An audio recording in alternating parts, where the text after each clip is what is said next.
I've got nothing to say to you.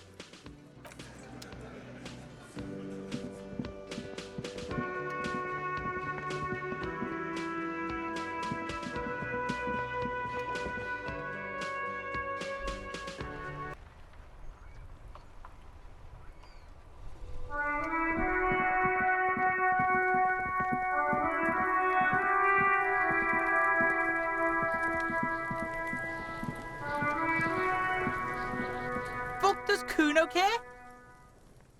Fucking right, pig. Kuno's filling bathtubs with that shit. Kuno's fuck no pig.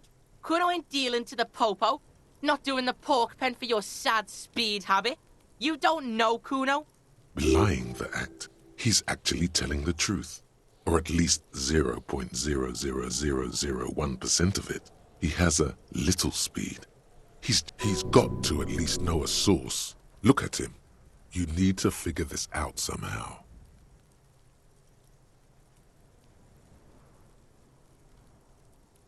Kuno doesn't fucking care. Fuck does Kuno care? He's on your crime scene, bossing you around. And he's been here for some time too. This is where he hangs out. You have to get more out of him. He could be useful. Fuck no. What are you? Fucking mentally handicapped? Kuno, they've almost made you a snitch now. Ease off, see? Kuno always takes the bullet over the hammer. He'd rather die than work with the justice system. Kuno doesn't fucking care.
In the morning light, the white on blue police livery on the motor carriage cannot but catch your eye.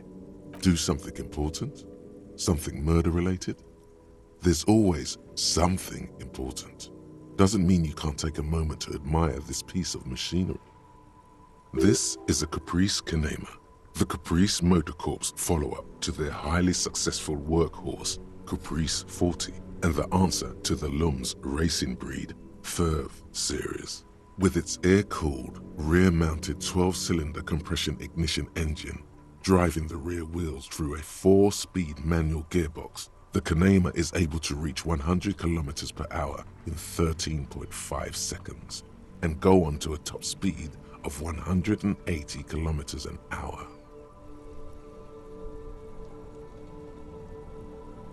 The high center of balance is offset by a large battery bank mounted at the bottom of the cabin. feeding all the auxiliary systems and making the Kanema effectively a mobile power plant. Due to a quite steep price tag, it is very unusual to see one in police livery.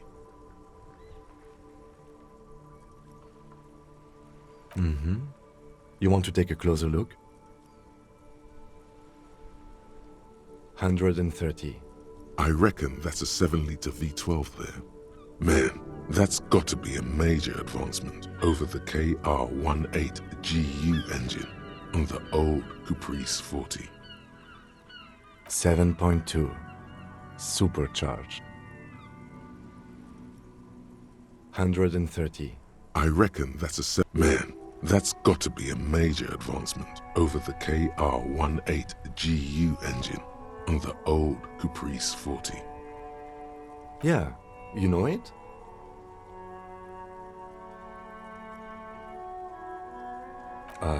Yes, that's right.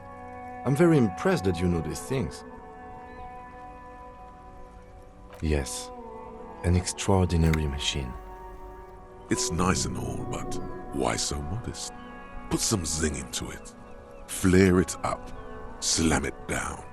Helium headlights would improve the range and quality of the visual field a lot. Sorry, I'm not following you. Lingo it up. No, that's porno tuning. Those spinners were elegant, sleek, radiant even. What you're suggesting is porno. Porno. That's short for pornography. The sole purpose of pornography is to stimulate one's visual sense to evoke sexual arousal. The same is true with the modifications you're proposing. That's a negative on the porno. Thank you, though.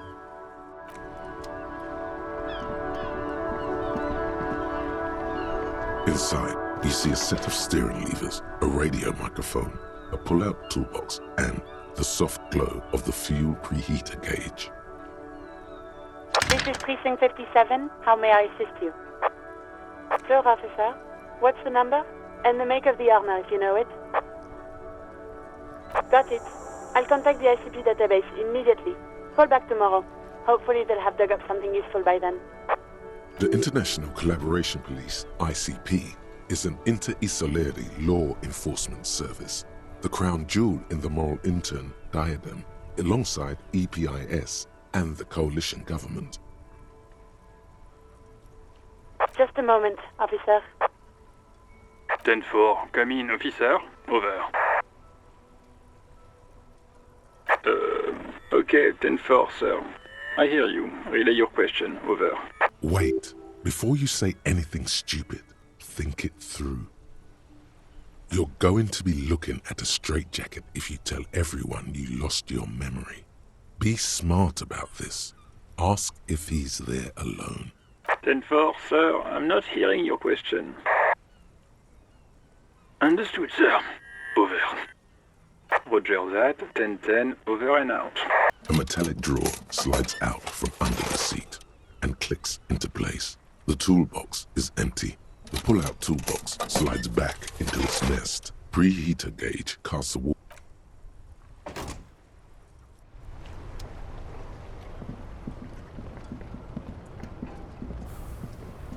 Still here. Stuck in this damn jam, my man. What's up? Nope. Don't smoke.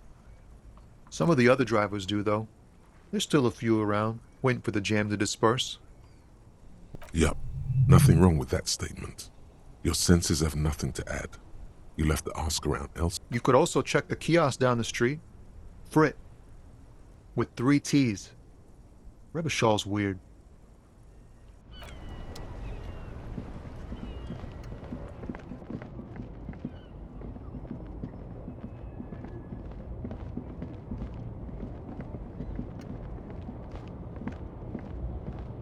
An old monument stands in the middle of the traffic island, pointing toward the sea.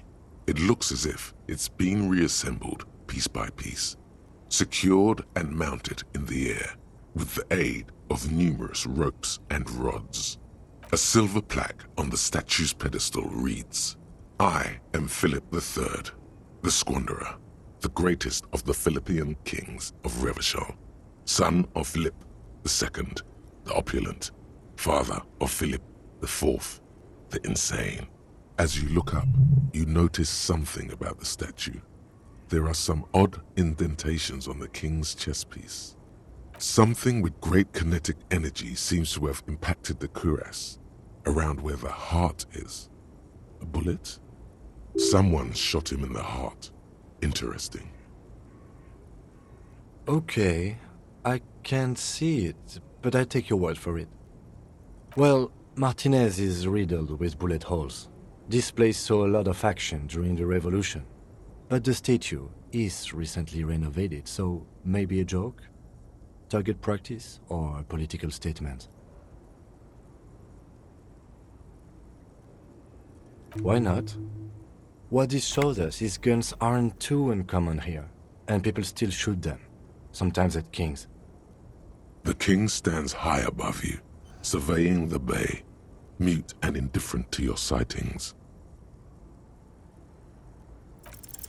Even by the standards of the Philippian kings, old sumptuous Philip was known for his profligacy. Well, he blew through the whole national treasury, starting the decline of one of the penultimate century's greatest superpowers, the suzerain of Revachol. His own maladministration foreshadowed the fall of the monarchy during the anti-centennial revolution, an end to his family line and the monarchy on the Insulindian Isola. Stories have it that he had his bedroom converted into a treasure chamber, where he stored unfathomable wealth. Krugerrands, bars of gold, ornate weaponry, armor, and various chalices. He called it the Sol Auron. It was obscene. There were whispers he slept on a huge pile of gold-dipped feathers, like some obese dragon, instead of a bed like a normal person. But wait, you haven't even heard about his fabled cocaine addiction. You see, old Philippe wasn't just good at squandering the national treasury on gold and ceremonial weaponry, he was also a prodigious snorter of nose candy. Not just any nose candy though. We're talking Royal Philippian Blow, allegedly twice as potent as the stuff you find nowadays, and purple. Philippian cocaine was purple. Cocaine. His Majesty's courtiers said it helped him connect with the higher realms. That's what the revolutionaries said 150 years later, right before they emptied out the royal mausoleum and dumped His Majesty's mortal remains in the Insulindian Bay. Beneath the cold waters of the Insulindian Bay, thrown there by the revolutionaries after they cleaned out the royal mausoleum. The original was blown apart by communards, then further damaged during the landing of the coalition's airships during the turn-of-the-century revolution, when Martinez was leveled. Most historians think the coalition's hasty landing may have ultimately saved the statue. If the communards had more time, they would have reduced it up to even finer pieces.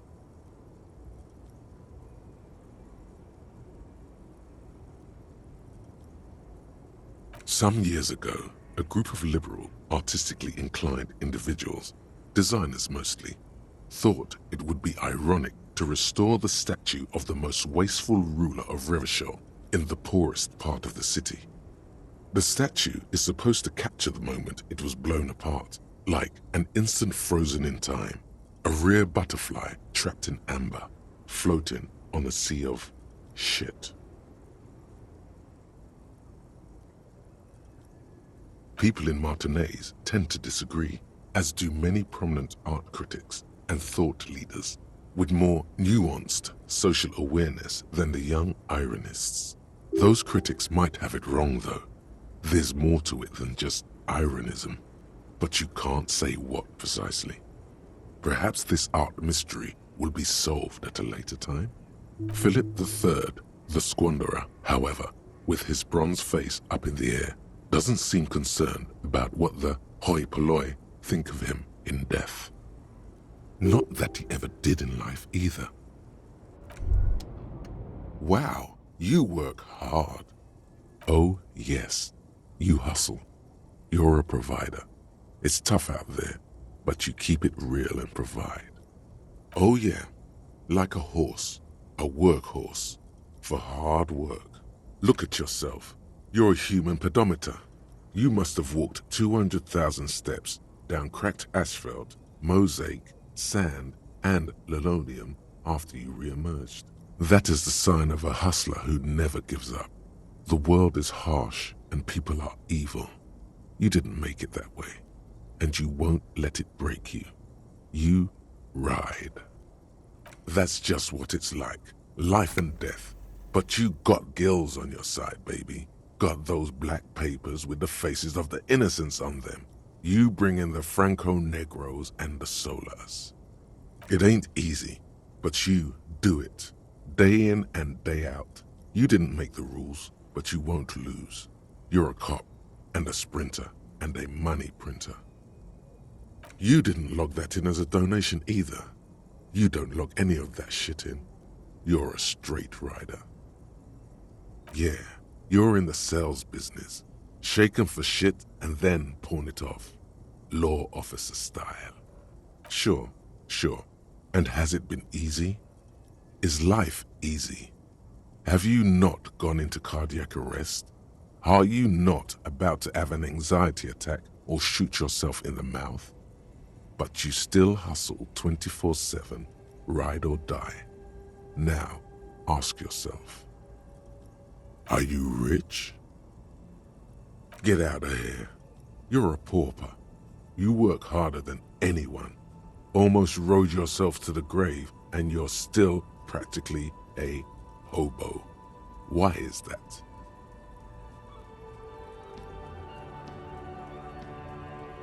The Gart man has set himself up one of those self-replicating money structures. You should learn from it. Don't play the victim. Think hustler. Think with your head. Boo-hoo. The system is broken. The establishment is keeping me down. That's not the fuck yeah attitude you're used to. What is this? Why are you so poor? Look, the immigrants are cool. The immigrants play cool music. Everyone likes them, especially the women. Don't hate on the immigrants. They've got nothing to do with you living under a boat. That's right, 100%. Fucking G-Man's got his jam-covered sticky fingers in your pocket, stealing from you every time you buy, sell, walk, talk, fart, so much as sneeze. Aren't taxes almost non-existent in the Gotham estate that is Revachol? You and I both, but they got those indirect modes of taxation.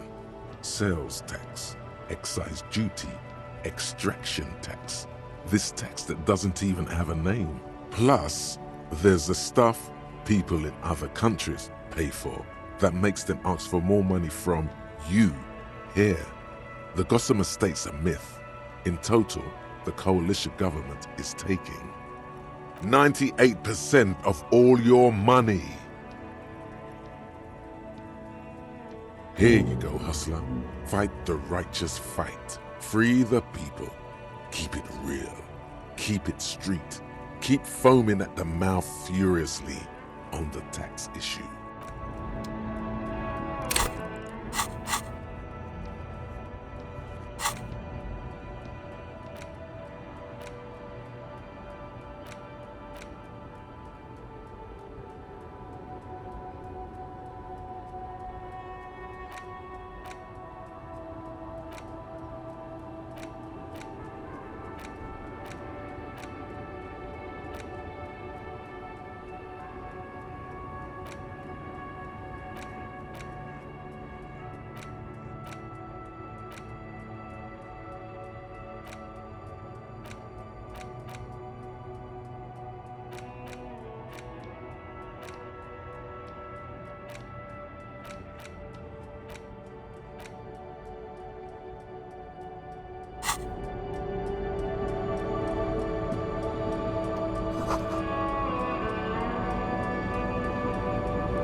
The woman still has her eyes. No response wherever this woman is.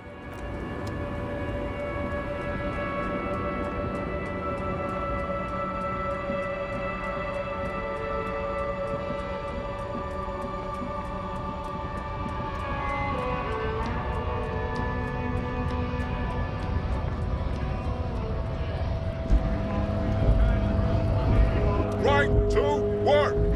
Right to work! Shame on you! What's it to you? Big mess, caused by union greed. But I only fight for the rights of people. Every once in a while, it's like you can see glimpses of another guy under the guise of this fighter for jobs. He seems a more brutal, cunning, and suspicious person. Just a hunch. Or you just might be paranoid. The man has turned his attention elsewhere. He shakes his fist slowly. What's it to you? No. Every once in a while, the man has turned his attention. Have fun. Union shits are on. I know nothing about a murder. Wouldn't put it past these harbor bugs. They'd do anything. Right to work! It's shameful. Cops doing nothing. You should bring backup. Open up the gates for us. Blockading game. We are not picking a side in this just yet, sir. Pity.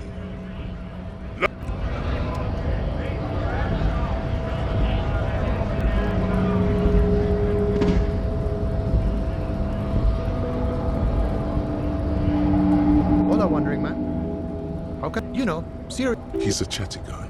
Wants to talk about.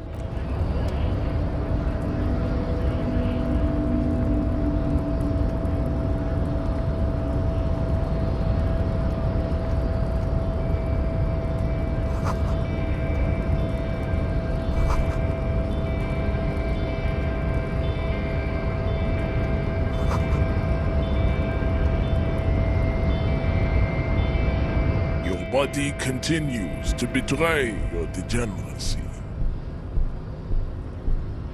Are you admiring my morphophysiology? It must be frightening to stand in the shadow of this racial pinnacle. Be calm, Sandwich. You are not in danger because you are not a threat to me. What is this androgynous display of sexual maturity? Merely standing up makes you sweat profusely. Your breathing is erratic. Your own heartbeat in your ears grows frantic, and you feel your blood pressure rise. Stop it! You are embarrassing yourself in front of this woman and your pedomorphic friend. This display of weakness may appeal to older women with a stronger maternal instinct, but it is a liability here on Battlefield Martinez. Jean-Luc, his body is betraying his degeneracy pretty hard. Maybe you can ask him to leave. You have succumbed to Al Ghul. You reek of it. An invisible sword of Al Ghul emerges from your throat. You cannot see it, but others can. It is making the woman in my company sick. Yes, Al Ghul. He means alcohol. Correct, my small skull servant. Al Ghul is an ancient Ilmaran poison. A parasitic fungus that has colonized your race. It is a trick the desert pygmies played on you for humiliating them and stripping them of their land. Intentionally fermented drinks have existed for 10,000 years. This is a fabrication the alchemists of Yizot and Bashir and their Rolam Al Ghul have fed your people. Go on believing in it. Race loser. Why don't you have another drink? Your features are not yet congenitally deformed Enough. Oh yeah, Measurehead. It's not good. It's like a rat crawled into your stomach, got drunk and drowned. No, you don't. You need to get another drink. Occidental Haplogroup B4 is done giving orders around here. The influence of the ham sandwich race is waning. Begging for help. Attempting to pass fear for cooperation. How far the Occidental Haplogroup has fallen. You were once a noble and powerful race. You gave the world eugenics, electricity, and powerful weapons of war like missiles and aerostatic aircraft. You made great gains in metallurgy, race theory, and statecraft. You dominated lesser cultures, like the deformed Hemians and the inexplicably potato-obsessed Khoikos. But now your ascent to the genetic summit has halted. You are obsessed with sadness and with frivolous pop culture. You will be superseded. Isn't that right, babe? It is, baby, yeah. You know it. There is a button right behind him, just out of reach. It must be the one that opens the door to the harbor.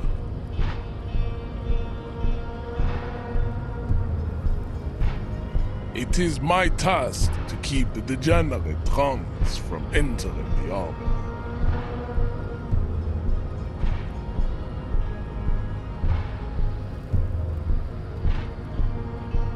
Enough with this begging. You should leave the stage of history with dignity by inviting the other races to a great world war. Bring your troops to the Seminine Islands and to Boogie Street, and we will pulverize you. When you are gone, we will build a museum for you. The walls will be lined with bottles of Al Ghul, your beloved beverage. Inside, we will store the odes to homosexuality you call art, and your microcephalic skulls. There may be a peaceful solution to this. You could internalize Measurehead's race theory. He would take you as one of his own. The best idea.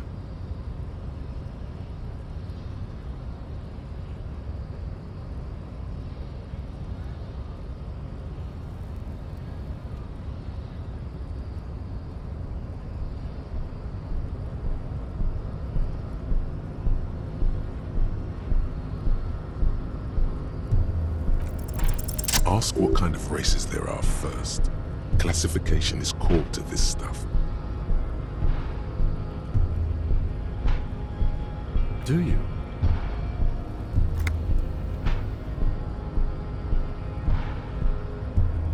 There are 3 categories of race. Type A, the heroic races. Type B, the servile races. And the vile CF race cauldron of pederasty. Which one do you need education on? Those are the Simonese, the Areopagite, and the Occidentals, excluding the Maun, of course. The Maun are riddled with eczema to the point where they find it impossible to smile. They are all lactose intolerant. A common result of inbreeding. A receding genetic pool has led the Maun on reprehensible street parades in Maun cities like Stadskanal and Vredefort, wearing wooden clogs on their feet and little green tassels on their hats. You know them by the names of their nation-states. The Oranese, the Gotwaldians, and the Königsteiners. My people simply call them Maun. Maun is a derogative term for first world people of Gotwaldian descent. They do not all have eczema. Also, People of Katla, like the Suru and the Uhu, are much more lactose intolerant. In some municipalities of Oranje, people do wear shoes made of wood to street parades. Green, orange, and even yellow tassels have also been seen on hats. The Maun are proof that you can have too much Occidental racial purity and tassel-centric culture. Inbreeding has led to a lactose-intolerant subrace whom no one can take seriously. Colorful tassels are, let's be honest, not a good sartorial choice for this century. You might want to avoid wooden clogs too. The Vespertines and Messenians of Vesper and Messina, the ancient Meteorans of Meteo by the golden Pisantic Sea, the Suren of Sur-la-Clé, and even the North Königsteiners, all have Type A race propensities. The other large Mondial civilization, the Mesk, are too yellow and oleaginous to count as a heroic race. True, they are violent and expansionist, but they have a glandular problem. Overproduction of sebum. Sebum is leaking into their brains, making them listen to El Mariachi music and eat toxic minced meat-based food, which in turn only produces more sebum. As proven by the Maun and the Mesk, Occidental Type A is in retrograde. The Seminese and the Areopagite are on the ascent. The indigenous people of this, the Insulindian archipelago. The Seminese inhabit the southern islands. I am Seminese, from the stock of Ulmuir on Ile de Fantôme. The Areopagites are the master race of the Ile Maran deserts. The Simonese are descendants of the Areopagites. We came here during a heroic migration from Ile Maran to Ansuland, thousands of years before the lactose-intolerant Maun-ridden Occidentals discovered this place. Wait, didn't Ile Maran desert pygmies invent alcohol and get pillaged just a short while ago? No, those were scimitar-wielding race losers of Zahrava, Izet, and Bashir, with their Himi servants. Big difference. The Areopagites were fasting and conquering while this happened. You never penetrated the western dunes. Jean, baby, you're on fire. I know, bae. The Areopagites are sleek, long-headed. The Simonese are powerful, mesomorphic. The former is an immutable progenitor, unchanged since the Super Isola of Pericarnassus. Ancient brains rest in their slender skulls. The latter is perfected and adapting. Together they form the Simeno-Areopagite, or Simeopagite super race. That is all. There are no more Type A races in the world. Type B are the unheroic races, amorphous non-competitors of the great race. The Khoikos and the Vacholier, they are mud-colored people. The Khoikos of Grad, Yugo, Zhimsk, Shest et al. Are what you would call white, officer, in a suspect description. Yes, to an untrained eye, the Khoiko appear white and pinkish, like a hands-on witch. But look into their eyes and you will see. They are of an indistinct color, and so is their skin. Unhealthy, muddy, and ashen. Pinkness is a racial quality that has to be earned through centuries of advanced ballistic warfare and cultural domination that the Grad people have undergone for drinking alcohol and smoking the degenerate tobacco, and for eating potato. The Koiko, the countless micronationalities of Grad, are all inexplicably obsessed with potat. The only thing they like more is dividing into microscopic ethnostates, like political amoeba. Wouldn't he be one for ethnostates? They are microscopic. The Semeno-Areopagite superstate will cover the entire remaining planetary crust, uninterrupted. From Holy Semenine to the Boreal Plateau of Katla.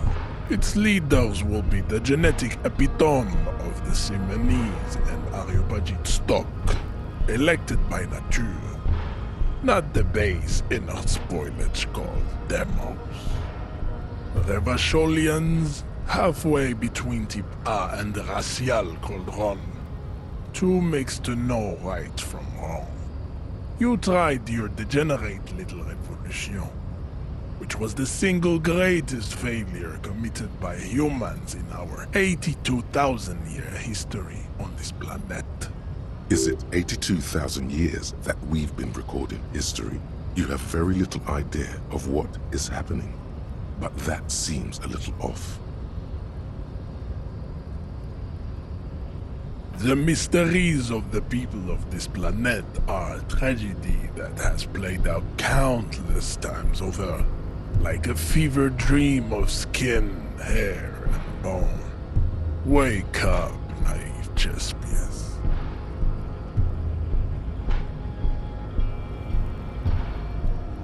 The revolution came to Ravachol from Grad, in Zaraz-ridden potato carts.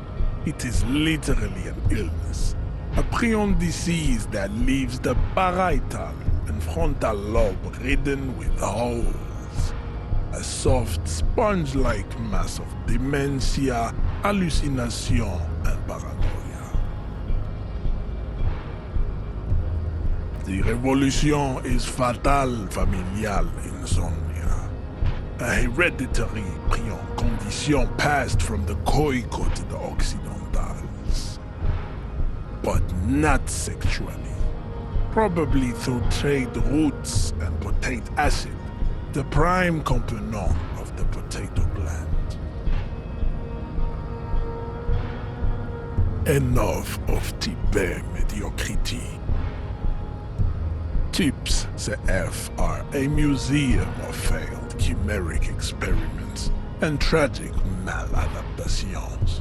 They are tortured creatures waiting to be put to sleep. Your morbid interest in them worries me. Lesser races like the mosquito, a grotesque mixture of a masked woman and a Semenese man. Only possible if the mother is masked and the father Semenese. The other way around, they fail to produce offspring. The mosquito is born sterile, like a donkey. All they have left is to ride customized motor carriages with hydraulic suspension, listening to aggressive El Mariachi music to vent their impotent despair. It seems unlikely that two human beings produce genetically sterile offspring.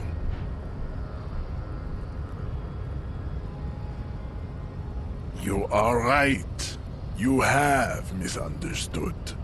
You lack basic phylogenetic education. Then there is the Semino-Koiki Chimera. Are you sure you wish to know of the Semino-Koiki Chimera? It is not an aesthetic site. The Koiko, as you know, are very servile, especially when they meet the rich man. Racial scientists have toyed with the idea of crossing the Semenese with the Koiko to produce a super worker of Semenese strength and Grad servility. This will never happen. The Semenese and the Koiko may have similar interbreeding problems as the mosquito. We will never know precisely. No Simonese man could maintain an erection in the suffocating potato stench of a Koiko woman or Koika. But enough. It is cruel to entertain ourselves with the deformities of Type CF. Were there any able-bodied races you needed education on? You understand nothing. To solve the great race enigma, you have to first ask yourself, what is the race enigma? You have not even worded the mystery, let alone solved it. We will see. Access to the Union is important for our investigation, but there may be another way, without becoming a race theoretician. You need to internalize what you have heard here today, then return to me. This clarity does not come instantly.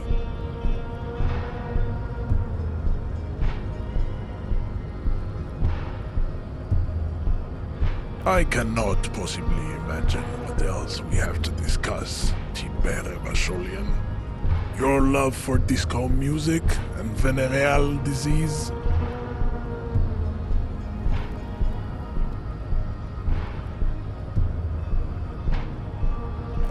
Don't be vulgar. White or not has got little to do with this. The race enigma runs much deeper than that. Mr. Clare is a man of vision and means. He has the will to confront International Capital, which is something your race naivistic communists never did. Also, to serve is noble. It takes discipline. Your petulant individualism has only contributed to your race failure. It is lax and moronic. Of course you are, Revacholian man. The failure of communism to challenge the world order is the core of your race fate. All around you, the fruits of its defeat. Individualism, rock and roll music, sexually transmitted disease, above all, rampant multinational finance still reigning large. Tell me, where have you gotten your love of pathetic communism from? Degenerate youth culture? Rock and roll music? Stop explaining yourself. No one cares about your beliefs. The conversation has moved on. Tell me, what degenerate subculture has made you dress in this shameful way? Offshoots of the Seminese people invented disco while having sex under the influence of cocaine. It is a shame upon my race. But what is done is done. I am not surprised you enjoy it so much. This has happened to many of the side products of the inevitable cultural victory of the Seminese race. The South Island race, haplogroup A4A.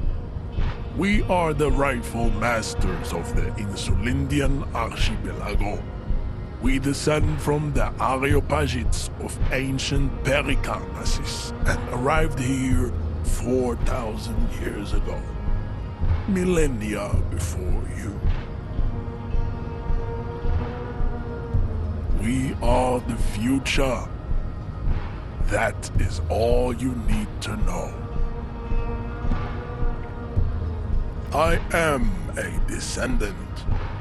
The narrow streets of Ulumbuir are with me in my genetic dreams. I see young Seminese women walk into the grey mass on Ile de Fantôme, waiting on immaculate conception from the pale.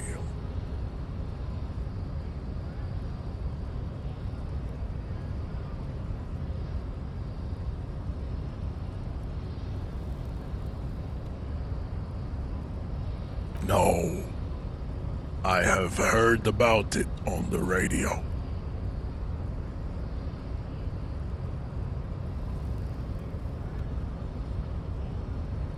I'm from Couronne. And no, it is not just in Revachol. The city is central to the Simony strategy. Spreading through its trade networks, our culture will dominate the world. You have heard enough about our phylogenetic secrets for today. You have extinction to come to terms with, and never getting into the harbor. The man looks at you, silent and unmoving. His eyes burrow into the remnants of your soul.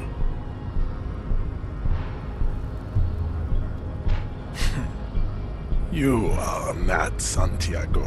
Santiago is not you. Even the phrenically impaired can see this. I don't think anything about this. We are wasting our time having this conversation. Your pedomorphic friend is right. You should leave here with your tail between your legs, contemplating race extinction. I am an immovable obstacle.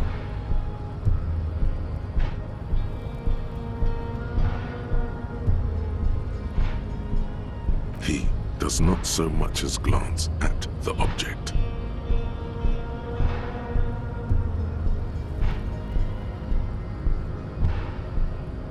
Stop showing me your pathetic cup. I have no interest in it.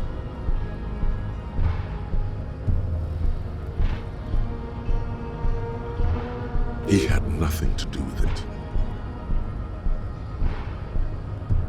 I am not the first line of defense. I am the last.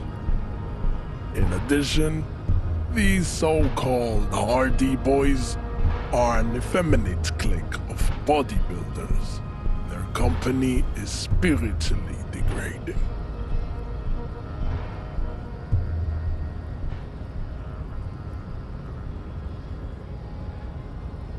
You pick up on something artificial in his tone, like he's putting on an act. This is unlike him. He is usually more himself.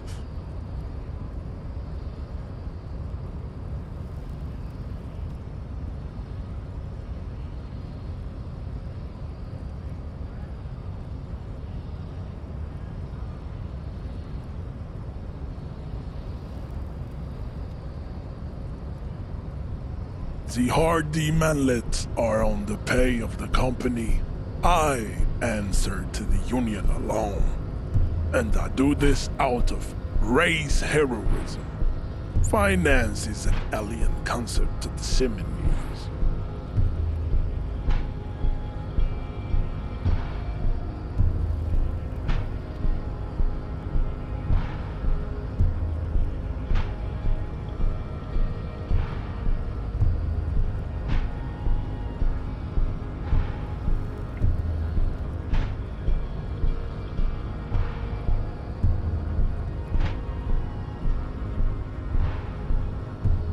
Now leave me be.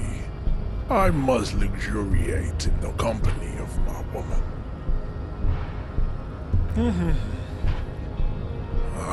Fine. They have recently fallen under the influence of a possibly sexually perverted female vagrant and a narcotics peddler. It's shameful. Find out for yourself. Endomorphic blob. Interesting.